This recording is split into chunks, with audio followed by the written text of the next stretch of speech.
Hello and welcome to It's Your Business with Mario Toneguzzi on Megapix Media. Joining me today is Niranjan Vivekanandan, who is the Vice President, Term Investments and Savings with RBC. Thanks for joining us today, Niranjan. Thanks for having me. Well, you folks just recently put out a holiday poll just on holiday spending.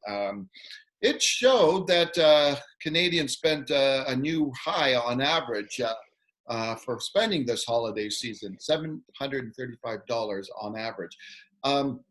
First of all, let me ask you, are you surprised by that given these times and what's been happening, that the spending was that high this year? Yeah, no, we're not quite surprised. Look, in the holiday season where social distancing has kept many families and friends from physically being together, we feel the Canadian economy has benefited from shoppers spending an average of $735 on purchases, which is the highest amount over the past decade. Now, a quarter of those surveyed spent more than they intended, according to our poll, and we think that that's driven by the lack of alternative uses for their funds. When you can't, travel and you can't necessarily go to restaurants, etc., we think that being able to, many Canadians had surplus funds available to them, and they spent that over the holidays on friends and family and on gifting, etc.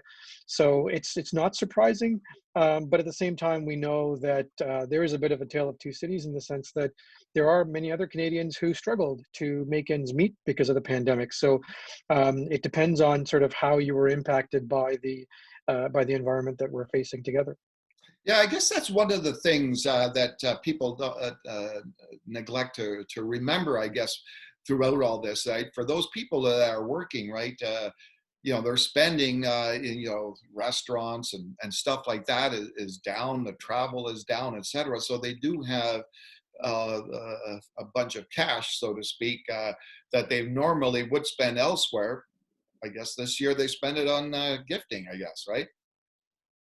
Absolutely. And I think, what we are heartened to see is that many folks have spent money on gifting, but it's also they've spent money on charitable giving, giving to causes that are important to them more so than they have in the past, gifting experiences for family. So it's been not just about consumption for themselves, it's also been, generous giving to others, which is fantastic.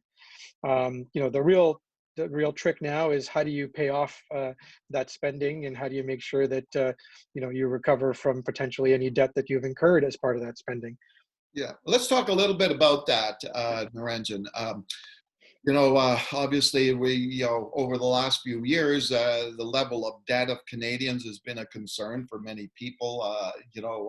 So what's the key here that you've come off of the holiday spending, buoyed by that, that high, so to speak, of spending money and gifting, et cetera, and now the bills are coming in to pay, and is there concern about the continued growing debt in Canada? I mean, I think that debt is certainly something that we're always keeping a close eye on because it's a reflection of the health of Canadians and health of the economy. And we know that Canadians have the best of intentions about saving, and that it can be difficult to set a budget and stick to it. And in these uncertain times, we're also seeing that, while many folks, as I mentioned earlier, are spending less, others are struggling. So, how you manage the debt portion of your budget is really critical, and this is where we have capabilities that we believe will help in terms of automated savings capabilities, where savings is not an afterthought. It's built into how you live your day-to-day life. We have a capability called Know Me, Find and Save, which has helped Canadians save more than $1 billion since launch in 2017.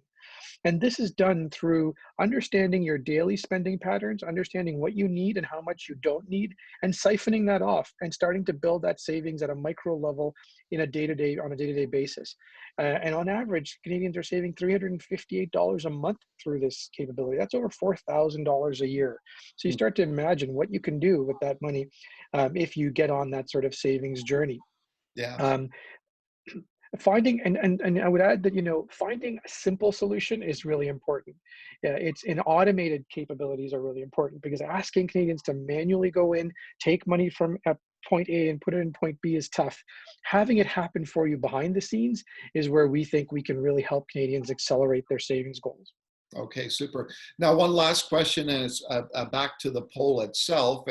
It showed that 1 in 5, 20% of Albertans overspend on their budget, and overspent by $352, I believe. And as you mentioned, that was kind of a trend throughout Canada. Why do you think people overspent? I would add that Albertans were actually at the lower end across the country when you look Okay. at other parts of the country. I think that overspending is again back to this notion of I have this excess funds that I now have available to me, which I didn't have in prior years. I mean, the last time the high for Alberta was in 2011 when they spent $532 per person in excess of what they budgeted. So, you can see that it's still a reduced amount relative to previous years, but it's a function of having surplus funds because you didn't have alternate uses for them. The good news is, when you look at Albertans, almost 40% of them have already repaid their holiday bills, which is, we think, a tremendous success. And about 20% intend to regularly set aside savings and get ready for the next holiday season. So that's the discipline that I think Albertans are demonstrating in the sense of giving back to their friends and family and their communities through generosity, but also managing their debt levels prudently and preparing for the future by setting aside savings, today for the upcoming year. Okay, super. Well, thanks for joining us today, Niranjan. Thanks very much for having me. It's been a pleasure. Okay, that's super. That was Niranjan Vivekanandan, who is Vice President, Term Investments and Savings for RBC. This has been It's Your Business with Mario Toneguzzi on Megapix Media. Thanks for joining us today.